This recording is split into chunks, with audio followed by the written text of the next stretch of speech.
ပါဘူး good girl ပါ play ခဲ့ကကြတော့အဲ့လိုမျိုးလေ play ခဲ့ကရရင်နဲ့ producer တွေနဲ့ဆိုင်နေရရင်အဲ့လိုမျိုး mood ကနေဖြစ်ဖြစ်နေအမှန်တကယ်တော့မဟုတ်ပါဘူးပွဲမှာကတော့အဲ့လိုမျိုး play ခဲ့ကြပေါ့နော်ဒီကားလေးထဲမှာတော့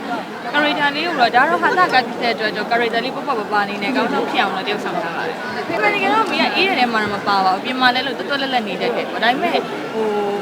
ကိုရင်းနှီးတဲ့သူတွေနဲ့ပေါ့နော်နည်းနည်းစိမ့်တဲ့သူတွေကြားလို့ရှိရင်တော့နည်းနည်းစကားနေတယ်ပေါ့ဒါပေမဲ့ရင်းနှီးတဲ့သူတွေကြားလို့ရှိရင်တော့အဲ့လိုတွတ်လက်နဲ့စကားပြောအရင်များရဲ့မှာတော့ပါတယ်ကအဲ့လိုထူးခြားတာဆိုတာချက်ပျော်ရွှင်လေးနဲ့ဟာတာအနေနဲ့ကြည့်ရမယ့်ကားလေးပေါ့နော်အဲ့လိုလေးတော့ထူးခြားပါတယ်ဘယ်လိုမျိုးလေးအနေနဲ့လဲဆိုတော့ကျွန်တော်ပရိသတ်တယောက်အနေနဲ့ပြောရမယ်ဆိုလို့ရှိရင်တော့အခုလိုမျိုးကြောင်းပေါ့နော်စိတ်ညစ်နေရတဲ့အချိန်မှာဒီကားလေးလာကြည့်ပြီးတော့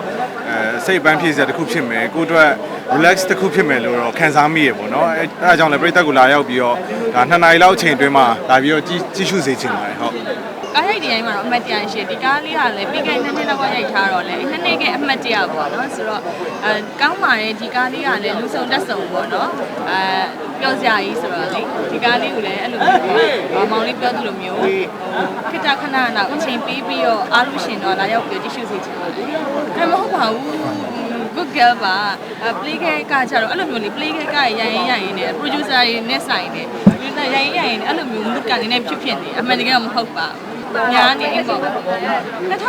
တုန်းကရိုက်တာလေးကလူဟာတာလေးများရဲဆိုတော့ဒီနှစ်ထဲမှာတော့မြဲအဲ့လို drama ပို့ပြီးရိုက်ချင်တယ်ဆိုတော့ drama လေးတွေတော့လက်ခံထားတယ်ပြီးတော့ကားအများကြီးမဟုတ်ခွင့်နဲ့